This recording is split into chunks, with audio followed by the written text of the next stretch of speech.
Hello, this is Rabbi Abramson. This week's Torah portion is Parashat Chayei Sarah.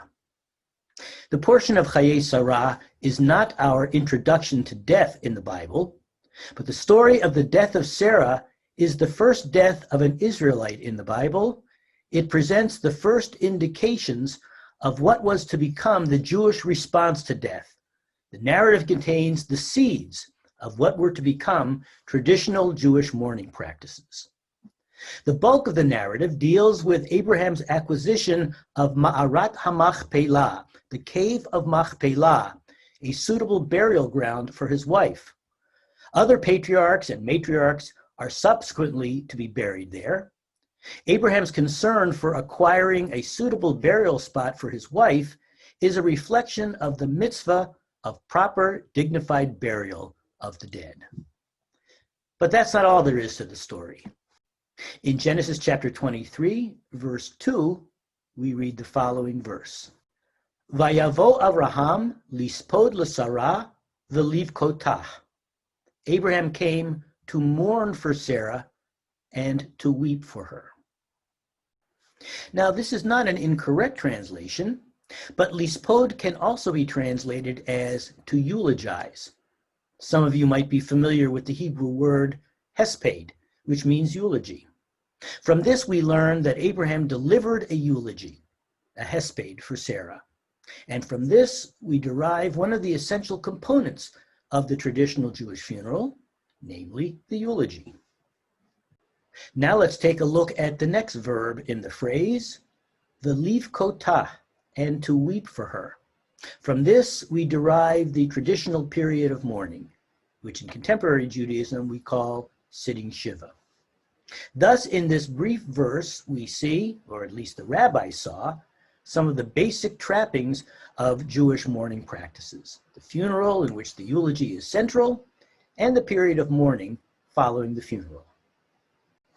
Rabbinic midrash, rabbinic legend, as usual, fills in other details of the biblical story, in this case suggesting other traditional Jewish mourning practices, including public mourning, the tradition of halva'at hamet, accompanying the deceased, one of the highest measures of respect which we Jews traditionally show to the deceased. Thus, the rabbis see in this week's Torah portion that the Torah is hinting at traditional Jewish mourning practices. But what's missing here? What might we expect to see even between the lines of the biblical text, but which is absent in this story? Kaddish, the recitation of mourner's Kaddish. Neither the Torah nor the Midrash reports that Abraham said Kaddish for his wife, nor that Isaac, her surviving son, said it. So what is the origin of the mitzvah of saying mourner's Kaddish? Is it mentioned anywhere in the Bible? Where did it come from? In fact, there is no mitzvah to recite Kaddish. It's not even mentioned in the Bible. And yet we consider it such a central obligation. For many mourners, it's a central and crucial aspect of their mourning process, of their journey of bereavement. So using this week's Torah portion as a jumping off point, since other aspects of Jewish mourning are hinted at in our portion, I'd like to explore with you some of the history and the significance of the mourner's Kaddish. The origin of the Kaddish is obscure. Many scholars believe that it was written in its earliest form during the Babylonian exile, the period following the destruction of the temple, early in the 6th century before the Common Era. Originally, Kaddish was recited at the conclusion of the study of Torah. It was composed in Aramaic, not in Hebrew, in Aramaic, the vernacular of the Jews at that time.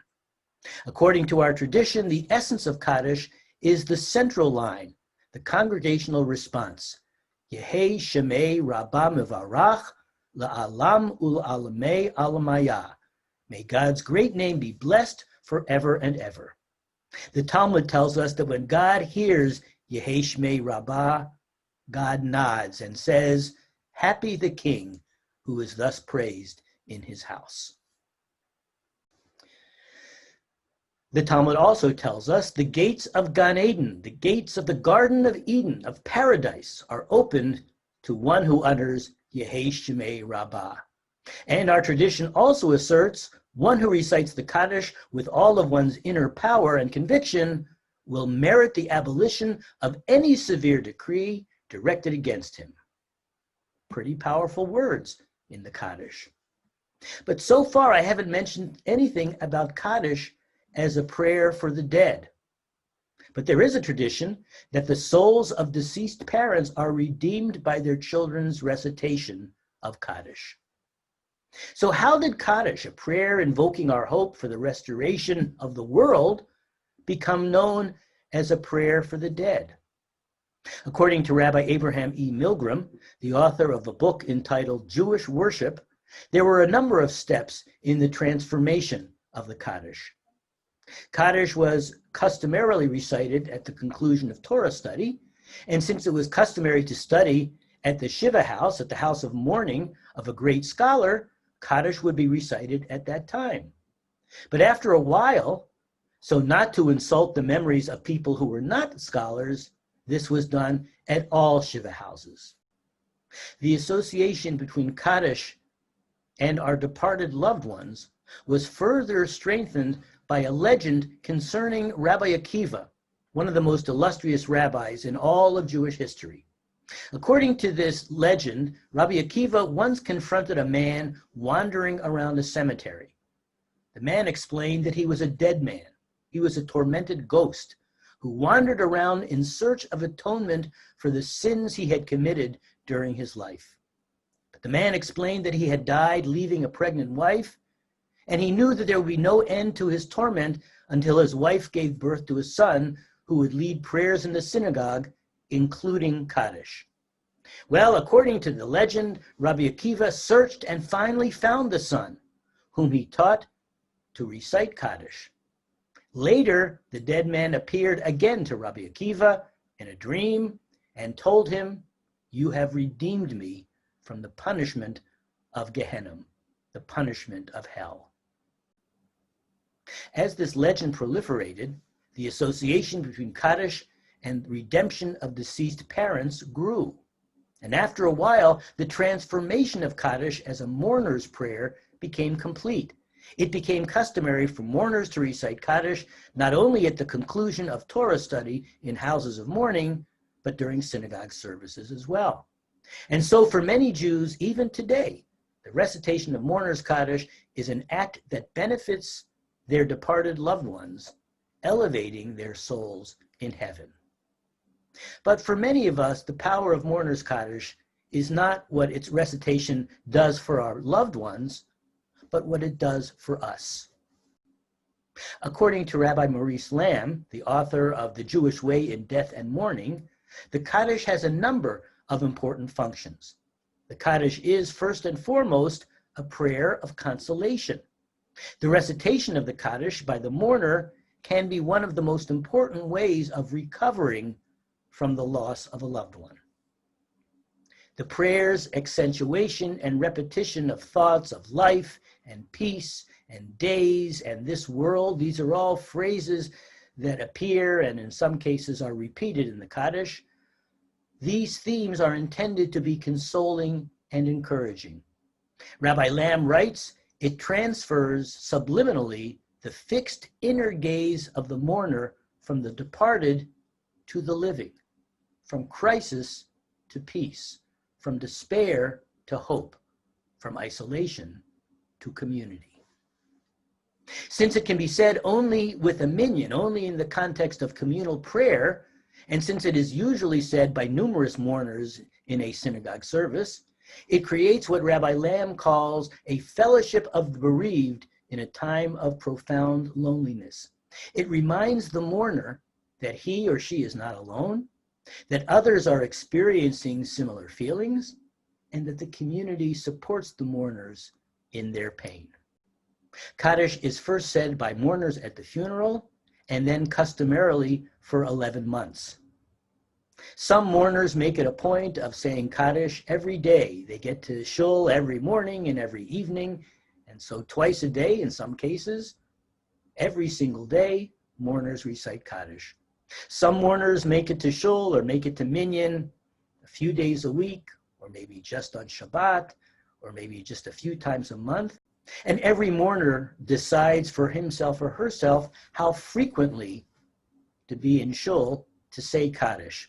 But as I often say to bereaved families, perhaps the specific frequency of Kaddish recitation is less important than saying it with some regularity.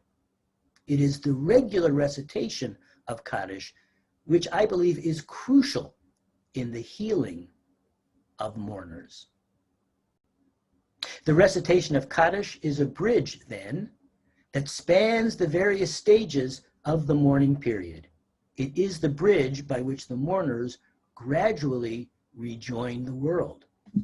Recitation of the Kaddish is what Rabbi Lamb calls a spiritual handclasp between the generations.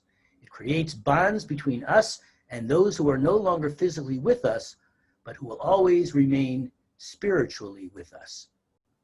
The recitation of Kaddish, then, helps the mourners to feel connected to their departed loved ones. It helps the mourners to feel the presence of their loved ones in their lives. Our loved ones may be gone, but they're not completely gone. They will remain present in our lives as long as we keep their memories alive. And the recitation of mourners' Kaddish is one of the ways in which we keep their memories alive. But Kaddish does more than simply connect us to our departed loved ones. It also connects us to community. Remember that fellowship of the bereaved that Rabbi Lamb mentioned? Sometimes mourners intensely feel a sense of connection to their fellow mourners as they recite the Kaddish together. But Kaddish helps the mourners feel connected to the entire community. Since Kaddish may be recited only in the presence of a minyan, a quorum of 10 or more adult Jews, Kaddish is a communal prayer. The community's liturgical responses, reciting Yehei Shmei Rabbah, and reciting Amen here and there throughout the prayer, are perhaps as important as the words that the mourners themselves recite. The community's responses remind the mourners that they are part of a community. And though each person's mourning is unique, and though bereavement is a personal and in many ways a private process, it is in the context of a comforting community that mourners are most profoundly healed. It is customary, as I have said, to recite Kaddish for 11 months, and there are a number of lessons to learn from this practice. According to our tradition, sinners are judged for a period of 1 year after their deaths. Reciting Kaddish for 11 months rather than a full year avoids the appearance of branding one's deceased loved one as a sinner. The second lesson of reciting Kaddish for 11 months is that a full year has a feeling of permanence. Reciting Kaddish for a full year would give our mourning a feeling of permanence. Therefore, we recite Kaddish for 1 month, less than a full year, to teach ourselves that we must not mourn permanently. Life goes on, and just as our period of Kaddish will come to an end, so the period of active mourning must also come to an end. Of course, as I find myself saying in many of these videos that I've recorded in recent months, we are living in extraordinary times. Going to shul regularly, praying with the community, and saying mourners Kaddish in the presence of community is an experience that is beyond most of our grasps these days.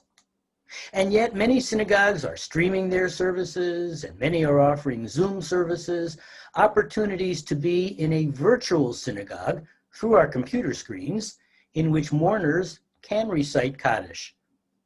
It's not the same as regular shul, but as I've often found myself saying frequently in recent months, it's not nothing. Or to put it another way, much of what I've said about mourners Kaddish under normal circumstances can also console and inspire mourners, even under these difficult, unusual circumstances. Ultimately, mourning at its best is a process of healing. There are a number of factors that facilitate that healing. The recitation of mourners Kaddish is one of them. but it is the variety of rituals and experiences and lessons that Jewish tradition provides to the mourner, which accompany the mourner through the journey of bereavement, which support the mourner through those difficult times, and which can lead the mourner on the winding road toward healing. And it is the healing power of Jewish mourning traditions that find their origin in Parashat Chayei Sarah in this week's Torah portion. Shabbat Shalom.